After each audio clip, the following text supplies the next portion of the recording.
Seja bem-vindo ao podcast Engenharia.software, o ponto de encontro dos profissionais de tecnologia.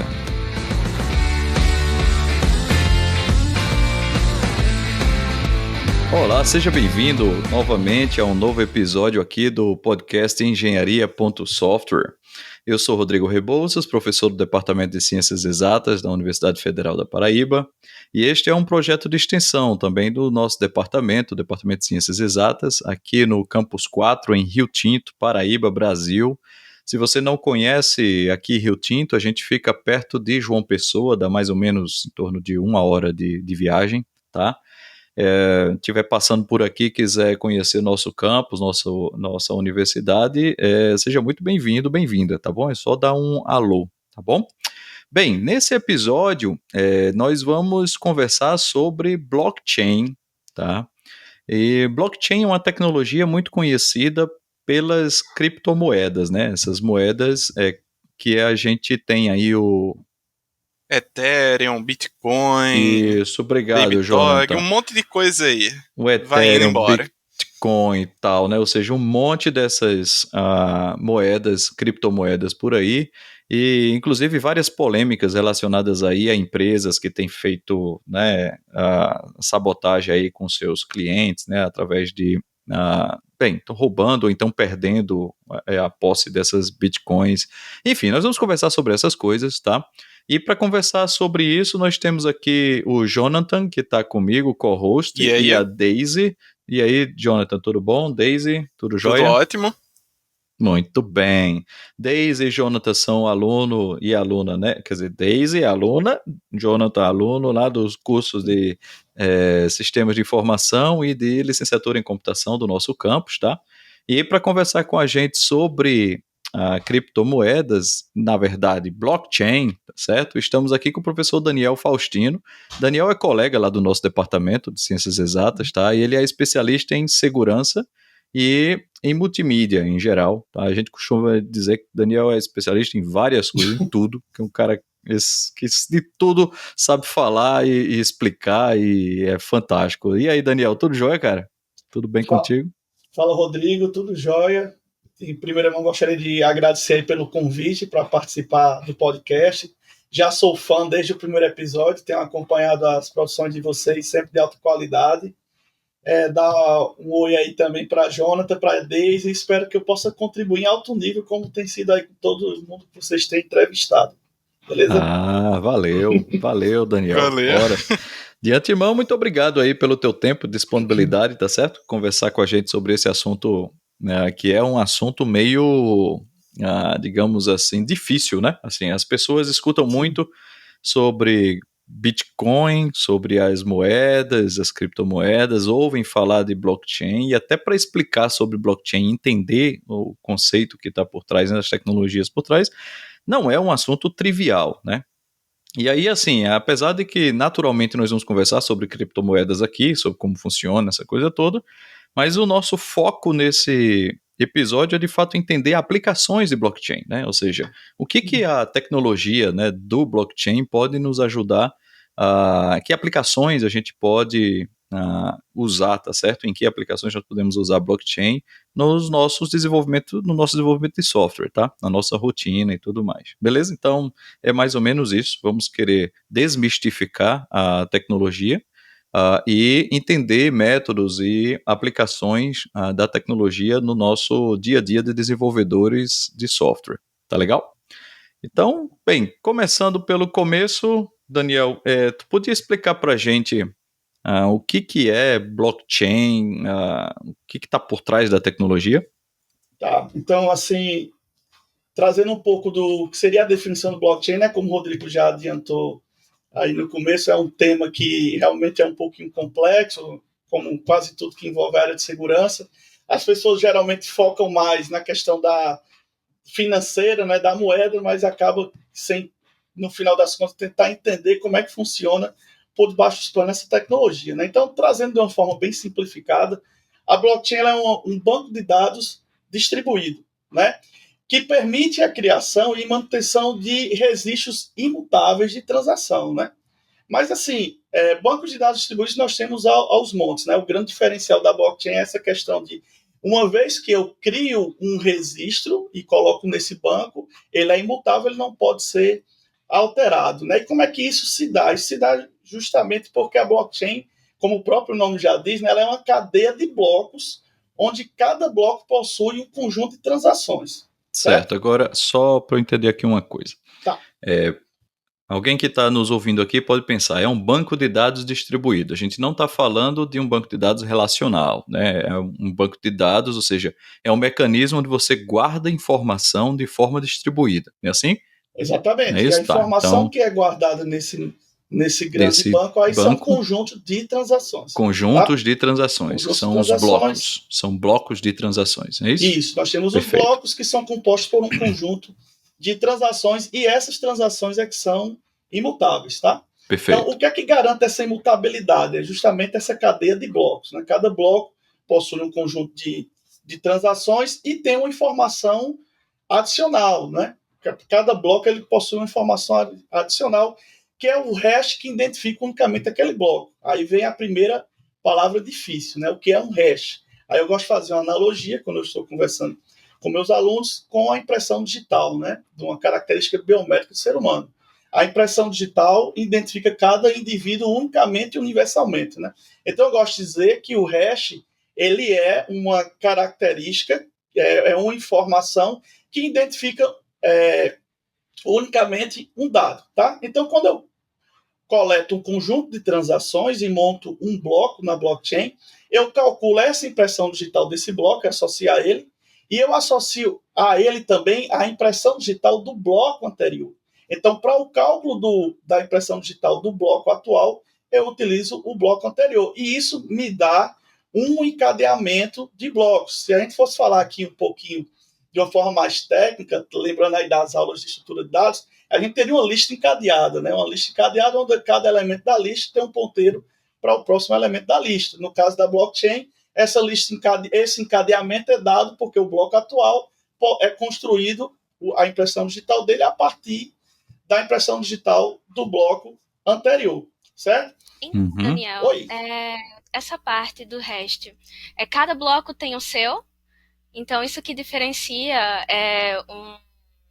um blockchain de um banco de dados?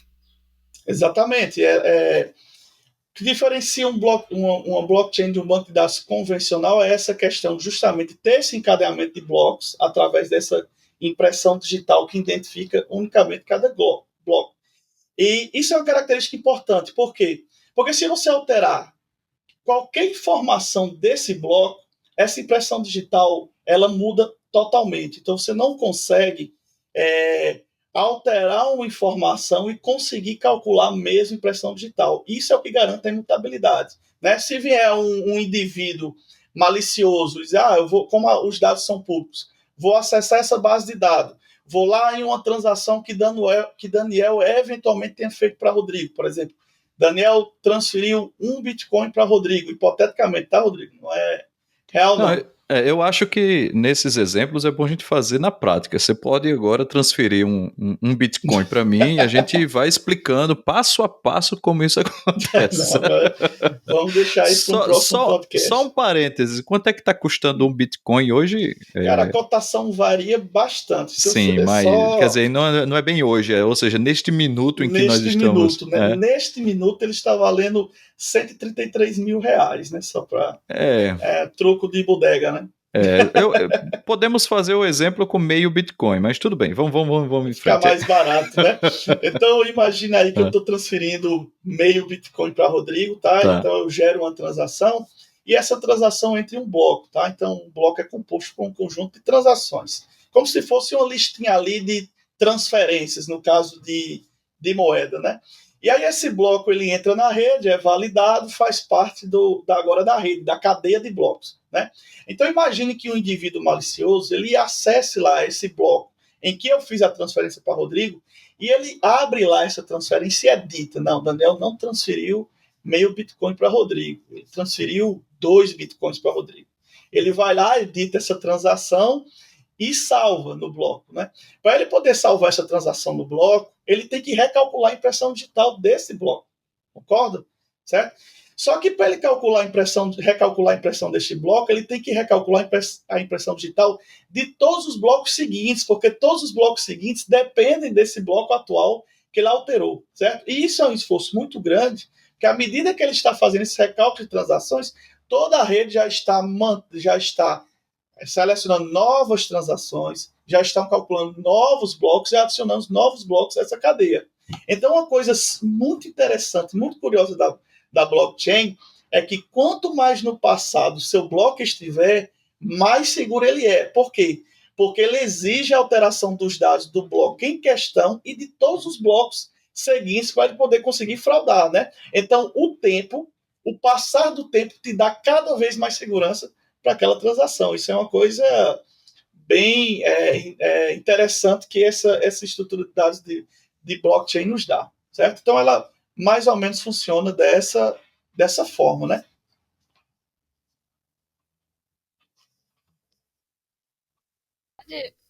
Porque ele falou sobre a modificação desses dados, desses blocos, mas se eu não quisesse modificar um dado e se eu quisesse excluir esse bloco, eu poderia?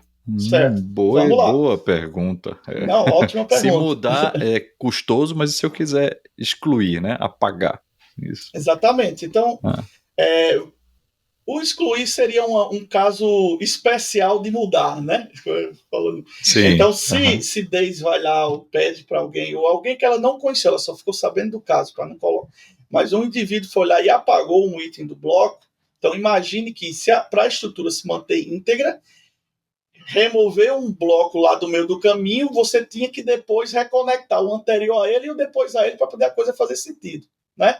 Então, se você remove um bloco, você quebra a cadeia da mesma forma, porque você removeu um elo e perdeu a ligação das impressões digitais do atual com o anterior, certo? Então, o esforço para apagar um bloco seria equivalente em termos de gasto computacional a alterar um registro dentro do próprio bloco, né? Porque você ia ter que conectar os dois elos que ficaram soltos na cadeia e recalcular todos os restos subsequentes dos blocos que estão para o futuro. Tá? Então, a curiosidade, Daniel, os blocos, eles não ficam armazenados todos no mesmo nó, não é isso?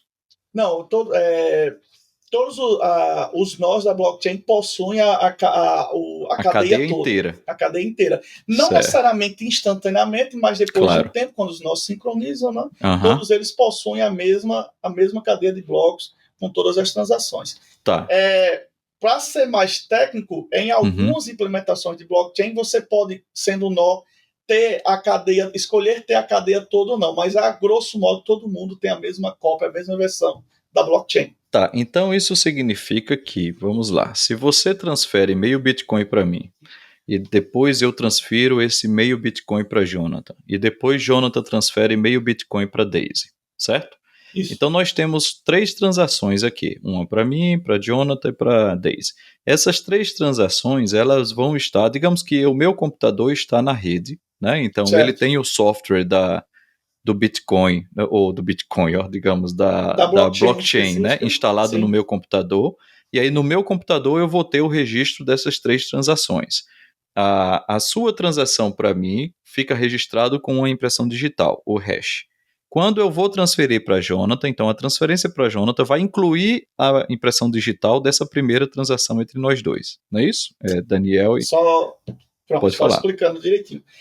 Um bloco é composto por várias transações. Certo, então a impressão digital é do bloco. Do bloco, conjunto perfeito. De transações. Então quando, Rodrigo, você transfere para mim, né, então é um você bloco, gerou né? uma transação que vai entrar em um bloco. Se daqui a 2 dias eu transfiro para Jonathan, eu gerei uma transação que vai entrar em outro bloco, vai ter sua própria impressão digital. Perfeito. E da mesma forma, quando o Jonathan transfere para a Daisy, vai ser uma terceira transação, que eventualmente vai entrar em algum outro bloco lá no futuro. Entendi. Certo? Então, cada transação nesse nosso exemplo vai ter um bloco. Está associado a um bloco diferente. Eu estava entendendo que seria alterado a informação do primeiro bloco, por exemplo, de onde surgiu a translação aí. Transação. Se houvesse alteração, a gente perderia a característica de imutabilidade. Então, isso é uma coisa bem interessante de blockchain, que a gente vai discutir um pouquinho mais para frente, em aplicações não financeiras, que ela lhe dá uma característica de rastreabilidade, né? De trace. Tá. Né? Por quê? Porque cada movimento, cada mudança de asset, vou chamar aqui de insumo, asset para não chamar de dinheiro. Né? Um ativo, né? Qualquer ativo, exatamente. Né?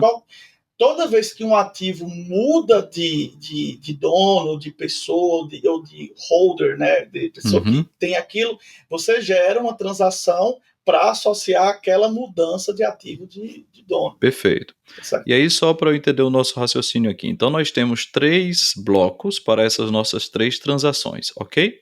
Ok. Cada bloco teve a sua chave, a chave entrou como, né, como, digamos, semente para outra chave do outro bloco e por aí vai. Exatamente. Só que os 3 blocos estão no meu computador, certo? Sim. Se você monta um nó da rede, o meu computador é um nó da rede e está no meu computador. Então, como é que a rede vai fazer essa cópia desse meu computador ou dessas 3 blocos para outros computadores? Porque, veja só, se ele ficar só no meu computador, eu posso apagar. Concorda? Concordo. Né? Então, aí é que está o segredo da coisa, né? Quer dizer, que a gente está falando, quando você falou ali de banco de dados, né? Persistência distribuída, né? É porque esses dados não ficam só em um, não é? Exato. Então, como é que funciona essa história aí? A gente tem que ter um consenso nessa história aí, né? Concordo. Então, falando um pouquinho agora sobre transações, né? Não vamos descer para transação, sair do bloco, né? Certo. Então, como é que acontece quando uma transação ela é realizada, né?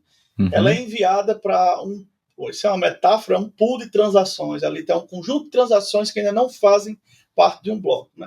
E a rede ela é constituída por um monte de nós, né? Nós somos computadores, computador na casa do Rodrigo, computador na casa do Jonathan, da Daisy, que estão distribuídos geograficamente pelo país ou pelo mundo, né? Então, quando eu gero uma transação, eu disparo essa transação na rede, né? Então, o algoritmo da própria blockchain, ela é responsável por difundir essa transação na rede. E aí ela vai para um pool de transações que ainda não foram processadas e, eventualmente, um nó que está criando blocos, vai pegar essa transação com dezenas de outras e vai montar um bloco ali. Antes dele adicionar esse bloco na cadeia principal, né, o bloco passa por um processo de validação. Então, ele transmite esse bloco na rede e os nós da rede, eles validam aquele bloco, vê se a estrutura, a integridade das transações que estão dentro daquele bloco e do bloco em si, ela está ok, né? E aí, uma vez que a rede entra em consenso, que os nós que estão validando aquele bloco, que aquele nó gerou, quando os nós entram em consenso, todo mundo diz, ok, esse bloco está válido, está íntegro, aí ele é adicionado à rede, certo? A essa cadeia de blocos. E então, essa nova cadeia de blocos é difundida, é sincronizada em todos os nós da rede, tá? Aí se você quiser entrar um pouquinho nisso aí, Rodrigo, essa questão, um dos grandes desafios da blockchain é em como o conjunto de nós da rede validam e entram no consenso que aquele bloco é um bloco íntegro, né? Cada blockchain aí possui formas de entrar em consenso diferentes, e isso é uma área em aberto aí que gera muita pesquisa, inclusive hoje em dia, né? Entendi, que são os algoritmos de consenso, né? Exatamente. Hoje os 2 mais importantes são utilizados, né? O Proof of Work, que é um dos mais difundidos, é utilizado, por exemplo, pelo Bitcoin, né? Se popularizou com o Bitcoin e redes variantes, né? Como Litecoin, Dogecoin, tá? E nós temos também outro bem famoso, que é o Proof of Stake, né? Que inclusive agora, para quem aí é fã de criptomoeda, agora não, desde o ano passado a rede Ethereum passou a utilizar esse algoritmo de consenso aí novo não, Proof of Stake, né? Tá, entendi. Esses 2 métodos, um é basicamente força bruta, não é? O Proof of Work, e o Proof of Stake seria pessoa que realmente tem, ou o nó que realmente tem cargo, é assim pode dizer? Tá, como é que funciona o Proof of Work, né? Vamos tentar trazer, assim, os detalhes de implementação são mais complexos, mas de uma forma mais geral, né? No Proof of Work, né, todo mundo lá está competindo entre si para montar blocos, né? Porque no Proof of Work, e na verdade em quase todos esses algoritmos de consenso, quem consegue montar um bloco e encaixar na rede é recompensado, né? Geralmente a recompensa é ganhar novas criptomoedas, no caso de blockchains, criptomoedas, né? Então no Proof Proof of Work, como é que funciona isso, né? Os participantes, eles competem entre si para resolver um desafio matemático, que tem duas características bem interessantes. O desafio matemático ele é muito complexo para ser resolvido, mas ele é muito fácil de ser validado.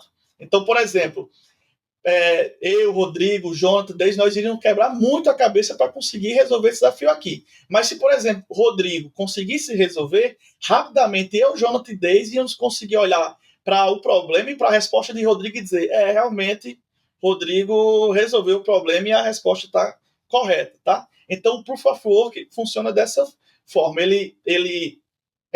Os participantes competem entre si para resolver um desafio matemático que é complexo, mas ele é fácil de ser validado. Aí o que acontece? Todos os nós da rede estão querendo montar blocos, né? Então eu vou lá, eu sou um nó da rede, seleciono um monte de transações, monto um bloco. E aí, para esse bloco, eu tenho que resolver o desafio, né? Se eu resolvo esse desafio, ou se algum nó, né, quando algum nó da rede encontra a solução para esse problema, ele anexa a solução do problema no bloco, né, e propaga na rede. Diz assim, galera, eu montei um bloco aqui e consegui resolver o desafio dele. Aí o que acontece? Os outros participantes, né, incrédulos, eles vão lá e verificam se a solução está correta. Então, o que acontece? Caso os participantes indiquem que a solução está correta, aí todo mundo entra em consenso e diz, não, o bloco que Rodrigo criou está ok, está íntegro, e o desafio para aquele bloco foi resolvido de forma bem sucedida, então esse bloco aqui é válido, ele entra na rede, certo? Então, no Proof of Work, que é o que o Bitcoin usa, funciona desse jeito. Está todo mundo tentando montar bloco. Para montar um bloco válido, você tem que resolver um desafio matemático que está relacionado a esse bloco. Quando você consegue resolver esse desafio matemático complexo, você espalha para todo mundo o bloco e diz que resolveu. Se mais da metade da rede receber esse bloco, conseguir validar e ver que está tudo ok, ele é eleito como novo bloco a entrar na rede, e aí Rodrigo ganha uma recompensa, né, que é uma quantidade X de Bitcoin, que atualmente é 6,25 Bitcoins. Né? Quem consegue resolver o desafio, hoje recebe 6,25 Bitcoins.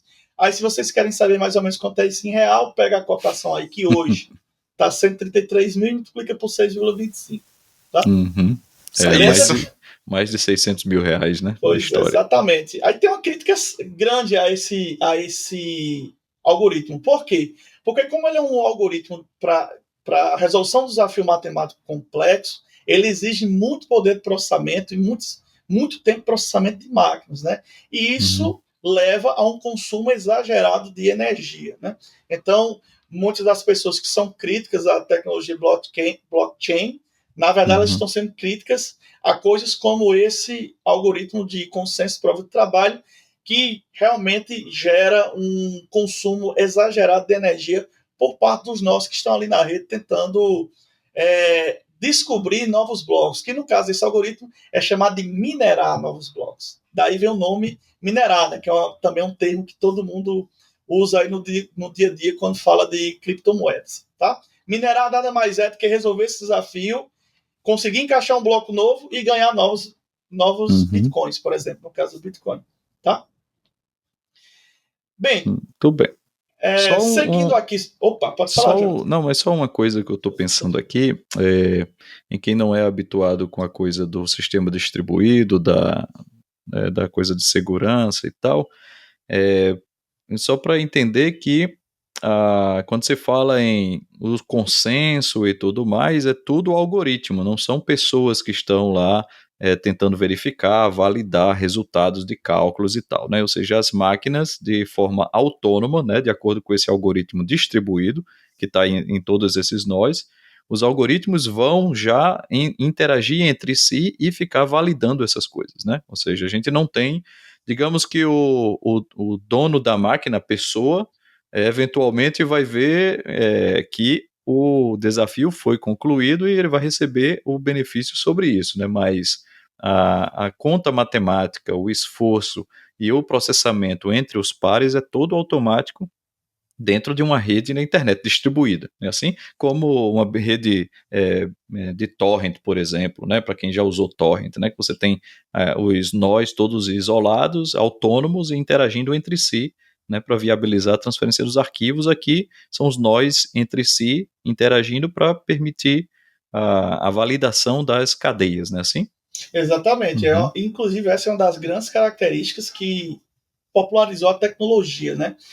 No caso de blockchains, né, e esses algoritmos de consenso, as próprias nós da rede, né, as máquinas mais representadas pelos nós da rede, é que entre eles já entram em consenso, no caso do Proof of Stake, através desse esquema de resolução de desafio e validação dessa resolução, eles entram em consenso entre eles qual é o novo bloco válido da rede e já entre eles determinam isso e dão prosseguimento. Tá? Então não existe a interferência humana aí no processo, mas de uma forma mais genérica, nós acabamos com o conceito de terceiro de confiança, que é aquele cara que em qualquer transação, em qualquer relação humana, ele entra como sendo um terceiro de confiança. Né? Então duas pessoas, por exemplo, eu e Jonathan, nós não nos conhecemos, Jonathan não confia em mim e eu não confio em Jonathan, e eu preciso fazer uma transação financeira com Jonathan, por exemplo, a gente precisa de um terceiro de confiança, que nesse caso é o banco. Né? Então o banco é que dá as garantias para mim e dá as garantias para Jonathan que a transação vai ser bem sucedida. Né? Eu vou lá, deposito na conta corrente do banco, efetuo a transação para Jonathan, o banco faz essa transação e Jonathan saca lá dele, é um terceiro de confiança. No caso da blockchain, quem dá essa garantia de confiabilidade é o próprio algoritmo de consenso. Tá? Você não tem um terceiro ator aí nos processos. Meio que todo mundo está se ajudando, então, não é? Para dizer, isso realmente aconteceu, realmente é válido e pode mandar, não é? Mais ou menos assim que funciona. Exatamente. Então, você tira de vez da jogada esse terceiro cara de confiança, que no mundo real nós temos vários deles, né? Quem são? Bancos, governos, cartórios, tá? Todos esses são terceiros de confiança que nós precisamos de estar associados a ele, porque a grande característica da sociedade é eu não confiar em outros indivíduos que eu não tenho uma proximidade. Então, sempre preciso de terceiros para poder trabalhar. A blockchain resolve esse problema. Tá? Então, assim, o que você conseguir imaginar, que você consiga automatizar, mas que precise de confiança envolvida no processo, e que você quer remover o terceiro de confiança da jogada, talvez você consiga aplicar blockchain, talvez seja um bom caminho. Beleza? Então, Daniel, para empresas que utilizam o blockchain em vez de um banco de dados, o custo-benefício delas seria o melhor, né? Seria bom. Tá, então imaginando do ponto de vista de empresa, o uso de blockchain não seria para ser aplicado, a gente nunca pode aplicar blockchain como um banco de dados de modo geral, né? Como um banco de dados relacional, um Postgres da vida, ou um não relacional com um Mongo da vida. A gente não é toda a aplicação em que a gente pode utilizar a blockchain como um banco de dados, até porque existem custos envolvidos principalmente quando a gente fala de blockchains públicas, né?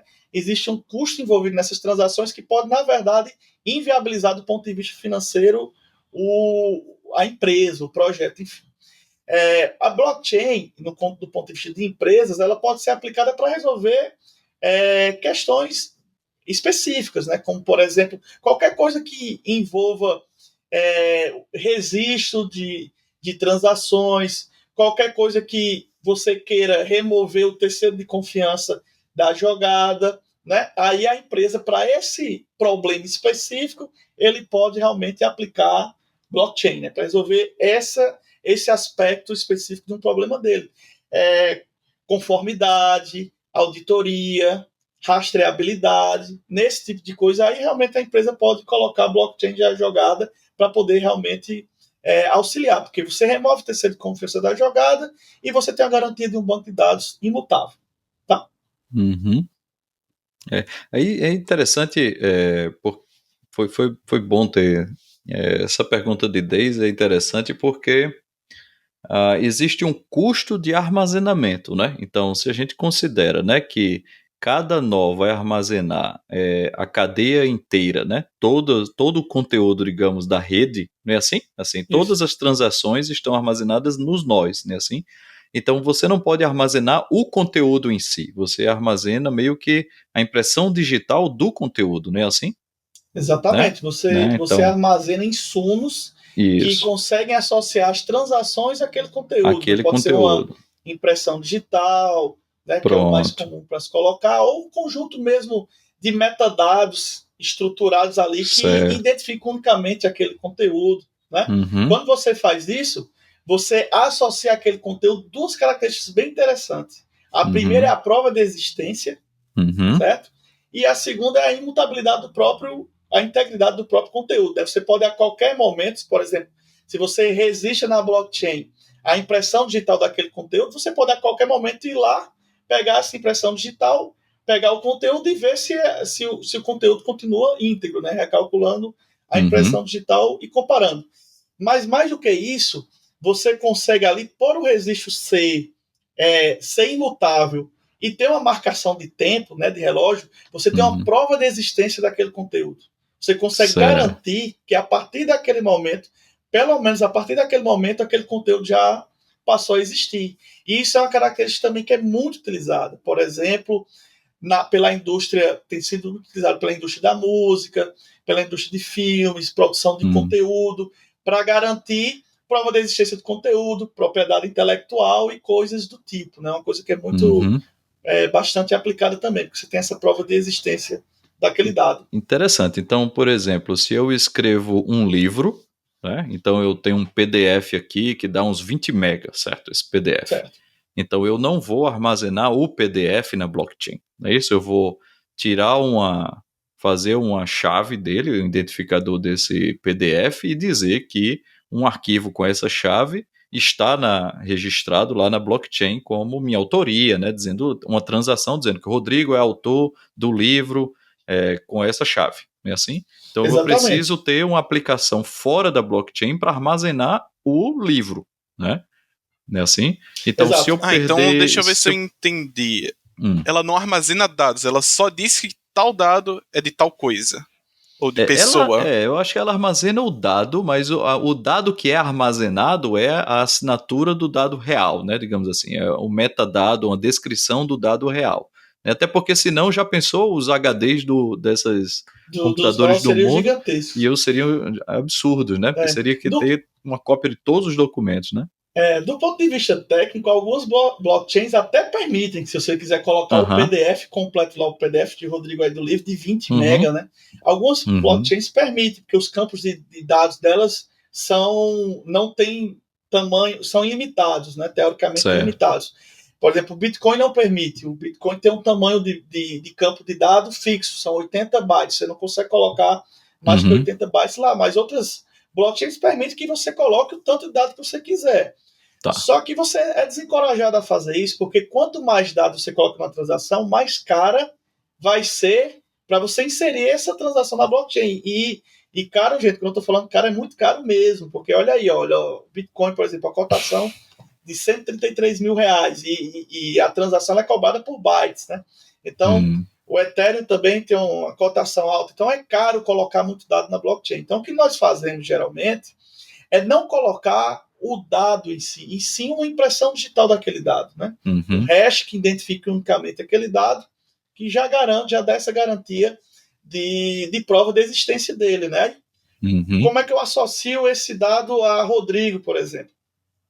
Você pode colocar metadados de Rodrigo também naquela transação, mas isso não é o mais comum, Rodrigo.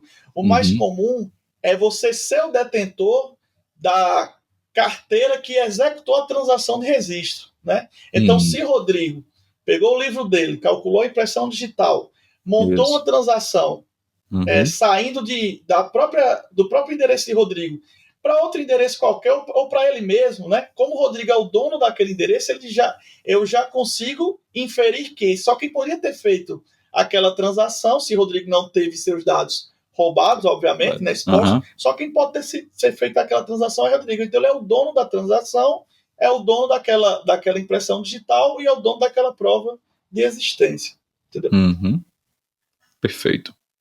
Entendi. Tem alguma pergunta aqui? Bem,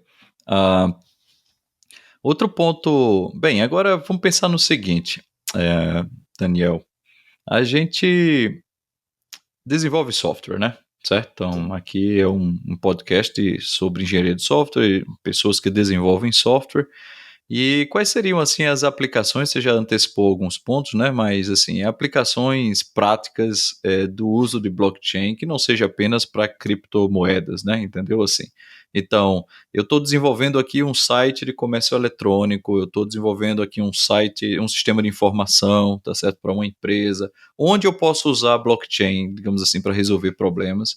E aí, já aproveitando o embalo, o que eu preciso para isso, né? Assim, de tecnologias, entendeu? E, enfim, eu quero criar minha rede. Eu preciso ter um monte de máquina. Como é que funciona?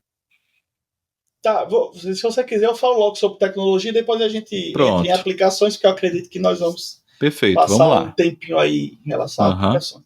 Bem, você é um desenvolvedor de software, quer entrar no mundo blockchain, né? O que é que você precisa? Isso. A primeira coisa é entender a tecnologia, os conceitos, né? Como a gente tem discutido aí desde o começo.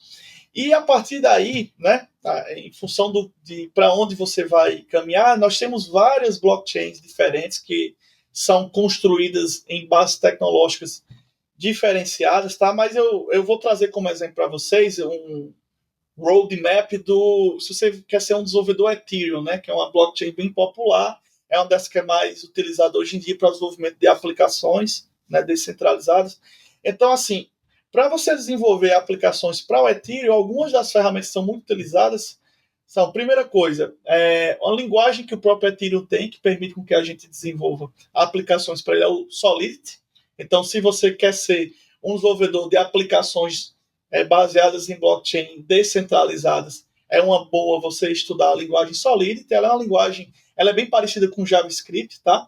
E é a linguagem que a blockchain Ethereum entende, consegue decodificar e executar aplicações no core dela, né? Ainda dentro do ecossistema do Ethereum, existe um conjunto de ferramentas que o pessoal usa muito para desenvolver. Então, uma bem legal, que eu acredito que muita gente que esteja curioso aí pelo tema, quando eu falar que já vai correr para baixar, é o Ganache.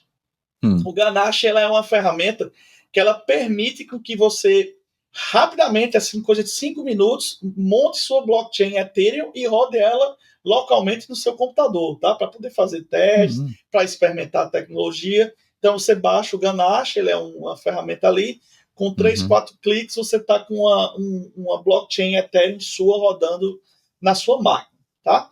É gratuita? É gratuita, sim. Depois eu posso passar os links para vocês. Sim, a gente bota na descrição aqui do episódio.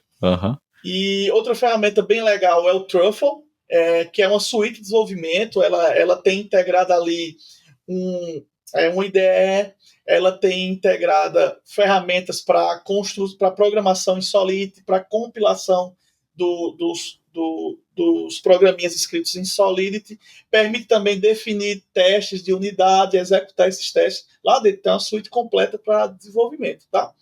Tem o Remix também, que é uma IDE web, né, que você consegue também programar aplicações ali baseadas em Ethereum lá dentro. E tem uma biblioteca que é muito popular, na verdade é que a gente usa para se comunicar, fazer transações, comunicar com blockchain, ler blocos, ler dados, que é uma biblioteca em JavaScript chamada web3.js. Né? Então, essa biblioteca é que todo mundo usa. Por exemplo, se você quer desenvolver uma aplicação web e precisa que essa aplicação web se comunique com a blockchain, você precisa de uma interface de programação para isso. Né? A biblioteca que é amplamente utilizada é a Web3.js. Tá? Um serviço também que eu gosto de indicar, e na verdade tem vários, imagine o seguinte: você não tem como rodar um nó blockchain no seu computador, ou você quer experimentar, testar suas aplicações com a blockchain real, né, a Ethereum real, e não aquela que você criou ali na sua máquina. Tá? Então existem serviços que têm nós especializados e ofertam para o desenvolvedor uma API REST que você pode se comunicar, né, interagir com a blockchain real Ethereum ou a blockchain de teste global Ethereum através dessa API REST, né? Aí lá você consegue ler transações, consegue executar transações, né? Então tem alguns serviços que fazem isso, que oferecem essas API REST, como por exemplo o Infura, o Etherscan e o Alchemy, tá? Então aqui está um conjunto de ferramentas que, se você tem interesse em começar a desenvolver aplicações para blockchain, Essas daqui que eu citei são todas do ecossistema Ethereum, tá? Fica aí como dicas. Aí, se você quiser, Rodrigo, a gente pode começar a bater um papo sobre as aplicações, né? Vamos embora. Vamos lá. Diga lá, como é que a Aplicações, gente... cara, tem muita coisa. Certo? Vamos lá. Tá, o que a gente conhece mais de quando fala em blockchain são criptomoedas, né? Que é um tipo de aplicação financeira em que você tem uma moeda digital, um asset digital. Isso não é coisa nova, né? Programa de pontos está aí há muito tempo, né? Esses programas de fidelidade, esqueminhas de cashback e tal. A gente já tem essa questão de moeda virtual há muito tempo, né? A grande diferença da blockchain é que em todas essas moedas virtuais que a gente sempre teve, tem um terceiro de confiança, né? Ela está associada a um banco ou a uma empresa que é quem fomenta e gere aquele ativo, né? E no caso da blockchain, nós temos moedas que não possuem entidades centrais comandando, né? No caso, bancos e governos, tá? Então, esse realmente é o grande case relacionado à blockchain, a formatação de moedas descentralizadas, onde nós não temos um terceiro ali no meio gerindo as transações, tá? Mas nós temos várias outras aplicações de blockchain, tanto financeiras quanto não financeiras, né? Então, as mais clássicas financeiras são aplicações para transação em pagamento, que eliminam um intermediário da jogada e as pessoas podem, entre elas, executarem pagamentos, executarem empréstimos, fazerem esquemas de poupança e por aí vai. Tá? Tem até uma subclasse para isso, são chamadas de DeFi, são aplicações financeiras descentralizadas, tá? Vocês então, meio que você pode criar quase uma entidade de um banco inteiro, certo? Sem existir necessariamente o banco, né? Sem banco. Você consegue ter praticamente todos os serviços que banco oferece, só que sem um banco na jogada, né? Entendi. São chamadas de aplicações DeFi, DeFi. Tá? Vocês podem dar uma olhada nesse tipo de aplicação.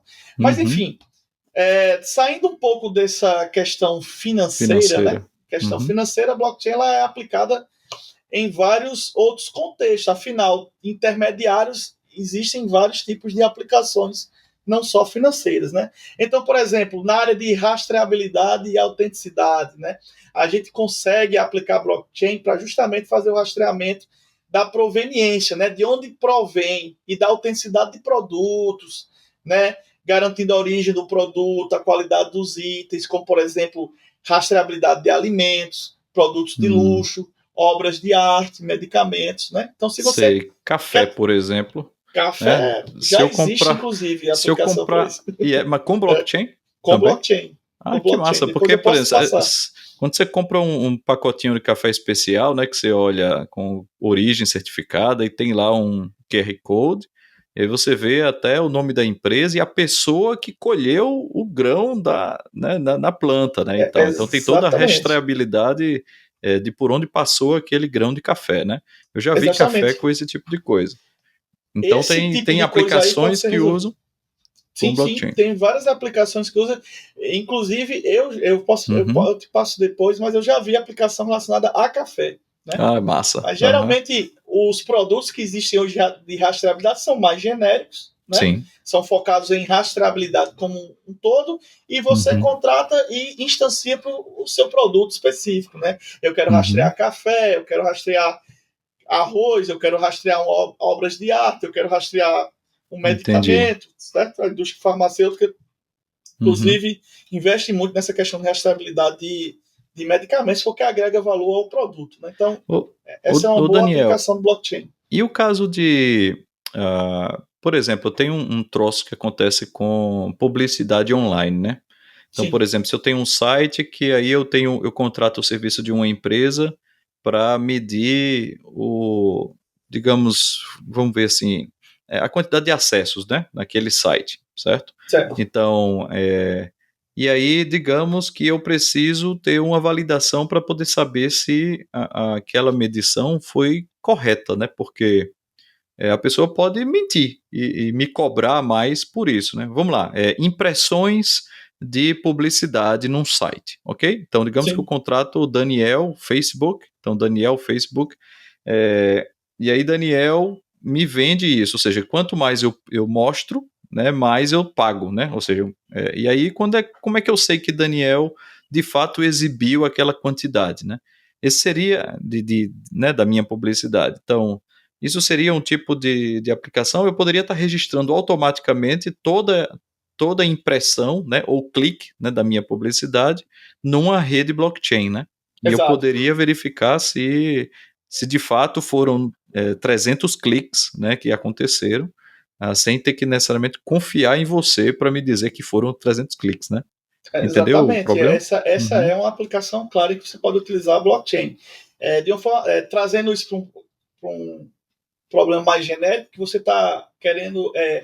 Eu preciso registrar evidências de que coisas aconteceram. Né? Então você consegue utilizar blockchain para capturar evidências e fazer o registro de evidências na blockchain. Ou seja, você vai ter os registros de prova de integridade daquela evidência e prova de existência, que é quando foi que aquela evidência de fato ocorreu, ou pelo menos ela foi registrada.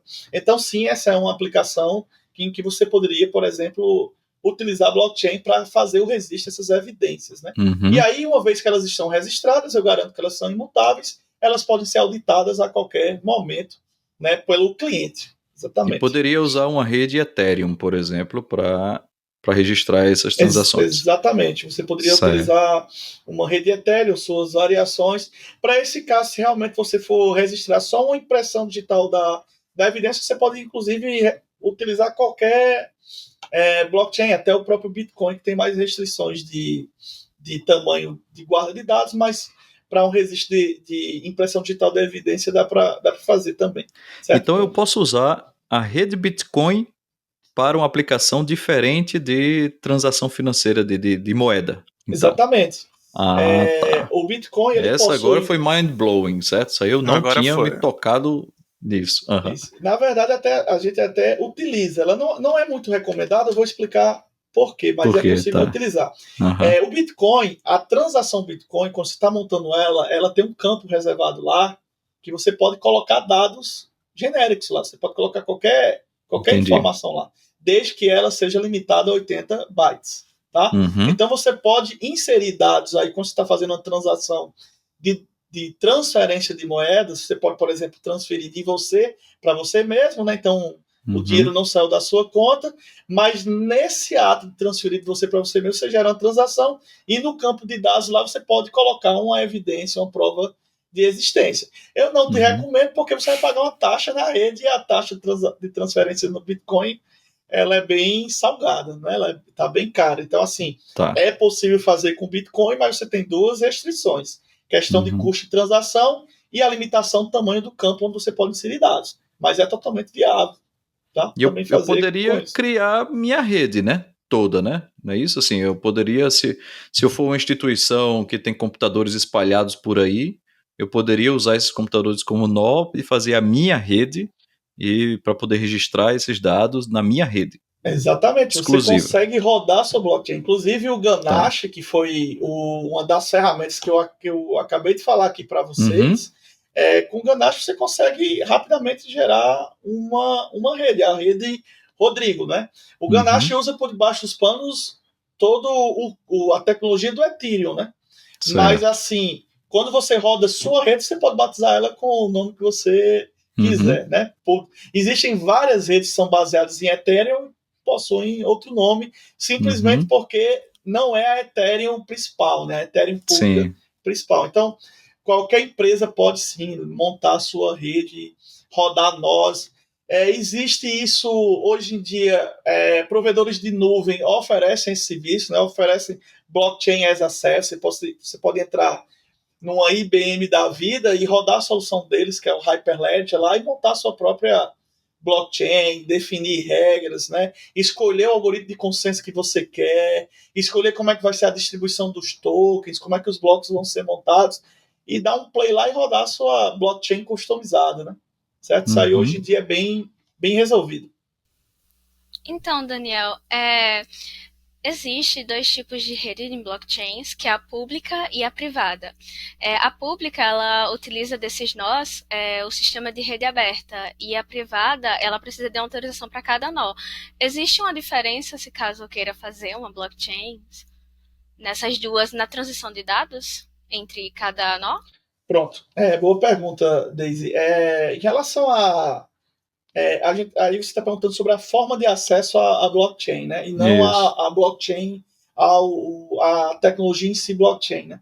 Então, assim, eu posso... esses mecanismos de governança de acesso à rede, né? Quem pode ler os dados da rede, quem pode escrever os dados na rede, quem pode validar nós, quem pode minerar, né? Em uma rede pública é tudo aberto, né? Então, por exemplo, no Bitcoin ou no Ethereum, você a qualquer momento pode rodar um nó na sua casa e automaticamente você está ali tendo acesso a ler as transações da rede, a sincronizar todos os blocos na sua máquina, a fazer uma transação, a participar do processo de mineração ali para montar blocos, tá?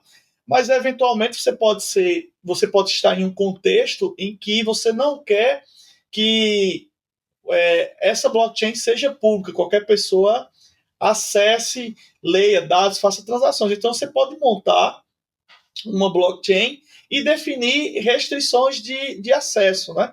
Então, hoje, basicamente, a gente tem três tipos, né? Que a gente agrupa essas blockchains. As públicas, certo? Que essa todo mundo pode ler, escrever, pode acessar os dados. Nós temos as privadas, que realmente é uma empresa, pega, monta aquela blockchain, e aí define regras de acesso só ali dentro do contexto da empresa, né? Ninguém externo tem acesso a ela. E a gente tem uma variação das privadas, são as permissionadas, né? Que são redes que têm políticas de acesso também.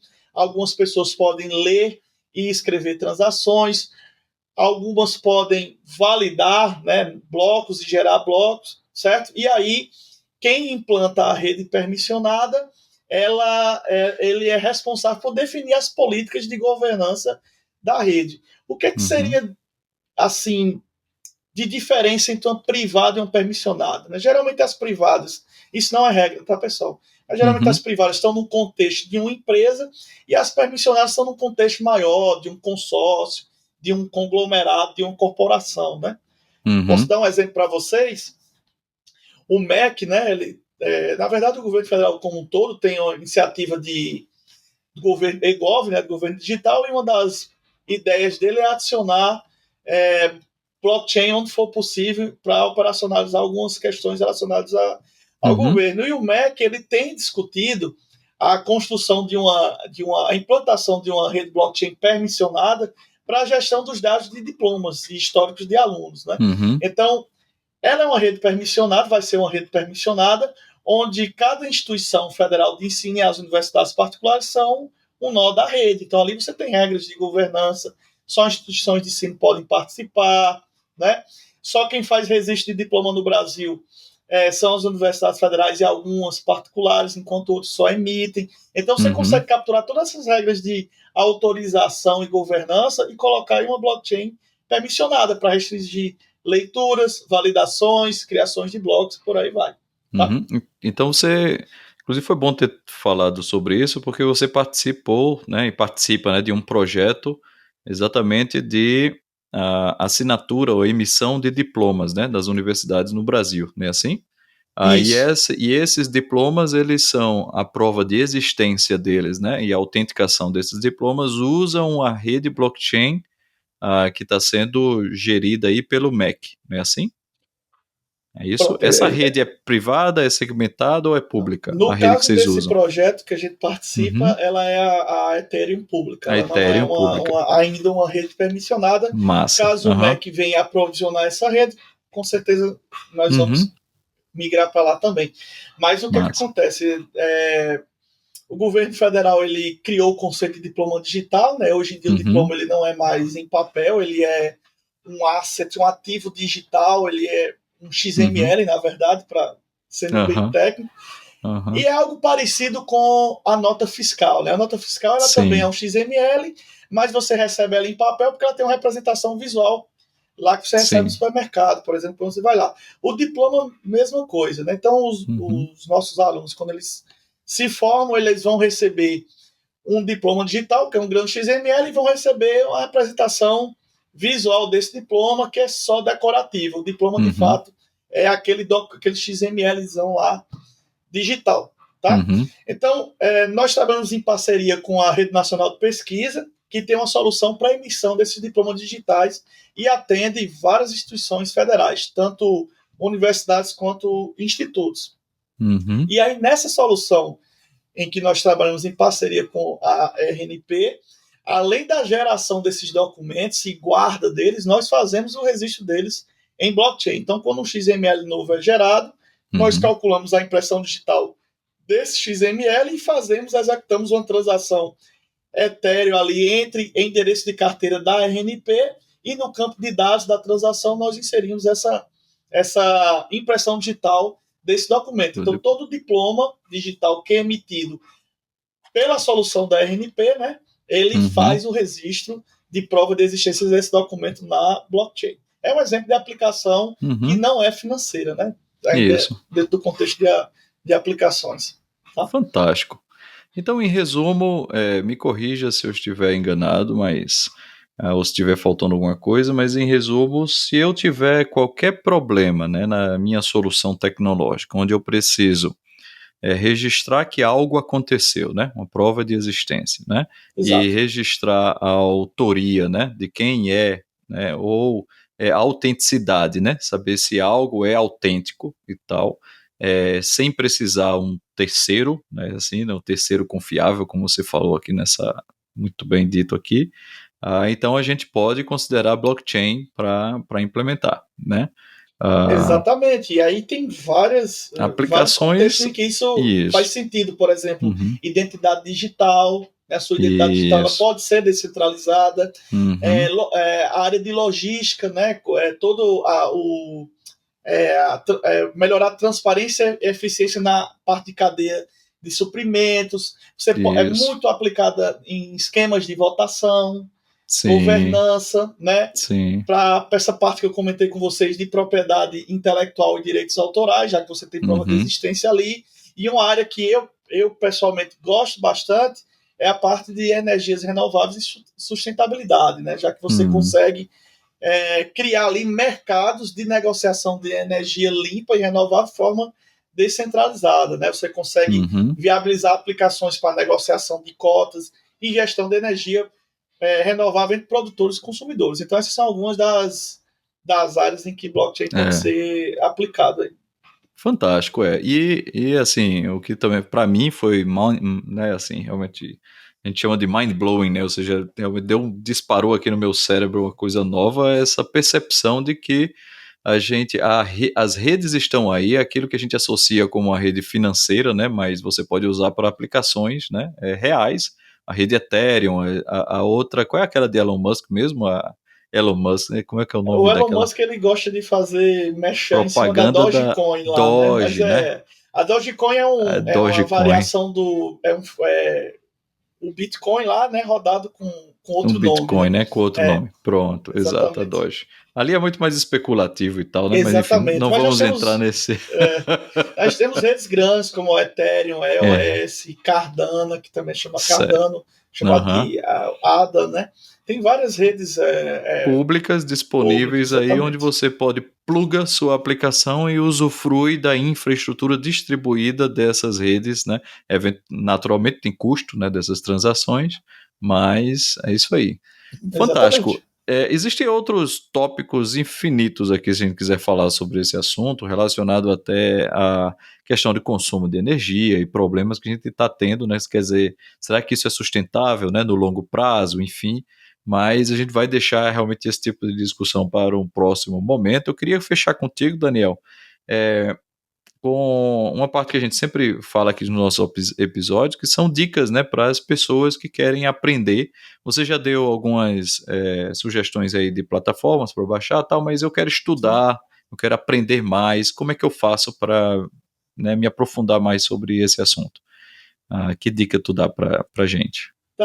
Eu até estava comentando com alguns alunos, né, professor, né, que eu especializo em blockchain. Existem hoje em dia cursos, né, plataformas online que oferecem cursos para formação focados em blockchain, a própria IBM, que está puxando muito nessa área, tem muito material informativo. A maioria dessas ferramentas que eu citei, as páginas que estão relacionadas a ela, tem muito conteúdo educacional também. Certo. Se você é um cara que, por exemplo, achou bacana o que eu falei sobre Ethereum aqui, a própria documentação do Ethereum tem muito material educativo que pode ser utilizado lá para aprender. E se você é um cara que gosta mais ali de livros, né? A gente tem até um livro bacana que eu descobri esses dias, que é inclusive em português, né, da Diana Lawrence, que é Blockchain para Leigos, né, da editora Alta Books. Então é um livro que consegue dar ali uma fundamentada no que é blockchain, como é que funciona, como é que os algoritmos funcionam, fala um pouquinho sobre as aplicações. Eu acho que é uma leitura introdutória que, em português, né, que vale a pena também dar uma olhada. No mais, Google, hoje em dia ChatGPT, né, e fóruns de discussões ali para a gente conseguir ampliar, porque realmente, e inclusive as páginas, os projetos no GitHub, né, as páginas de discussão de projeto no GitHub, porque realmente é um mundo à parte, né, esse mundo de blockchain e suas tecnologias.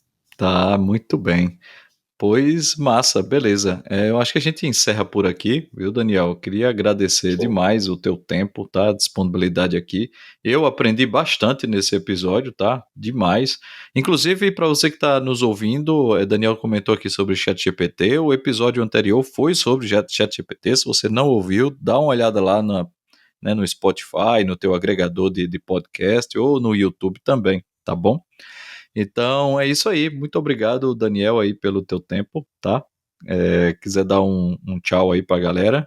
Então... Eu que agradeço aí pelo convite, realmente é um tema difícil de lidar, mas a gente vai tentando, deixo aberto aí para futuras colaborações, né? A gente tem muita coisa aí que eu acho que a galera tá esperando para falar sobre, como contratos inteligentes, NFTs e coisas do tipo aí, mas realmente a gente iria passar a noite toda aqui falando sobre blockchain. Então a ideia aqui era realmente fazer mais uma introdução, entender como é que funciona. Então agradeço Rodrigo, Jonathan e Deise aí pelo convite e desejo sucesso para vocês. E é isso. Massa, valeu. Jonathan, Deise? Muito obrigado por estar aqui com a gente e até a próxima. Valeu. Então, é isso aí. Bem, esse episódio está disponível, né, tanto nos agregadores de podcast quanto em nosso canal de YouTube, tá, pessoal? Se você está nos assistindo pelo YouTube, nós estamos no Spotify, em outros agregadores. E se você está nos ouvindo pelos agregadores de podcast, também estamos no YouTube, tá bom? Com imagem. Os links, né, para tudo isso está disponível no nosso site, https://engenharia.software, sem.com.br, só isso, engenharia.software, acessa lá e você vai ver também os links e conteúdos sobre o episódio, tá bom?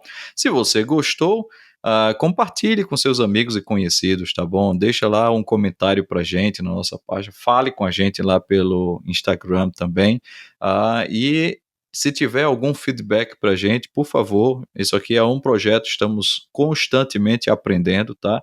Então, todo o feedback é extremamente bem-vindo, tá legal? Então, a gente agradece aqui a participação de Jonathan, Deise, tá? De Daniel e de todo mundo aqui que no backstage também participa da produção e da divulgação do episódio, tá bom? Por final, esse episódio faz parte de um projeto de extensão, engenharia.software, coordenado por mim, com a participação dos alunos Deise, João e Jonathan como bolsistas. O João deve aparecer já no próximo episódio. É isso aí, pessoal. Até a próxima. Tchau, tchau. Tchau, tchau.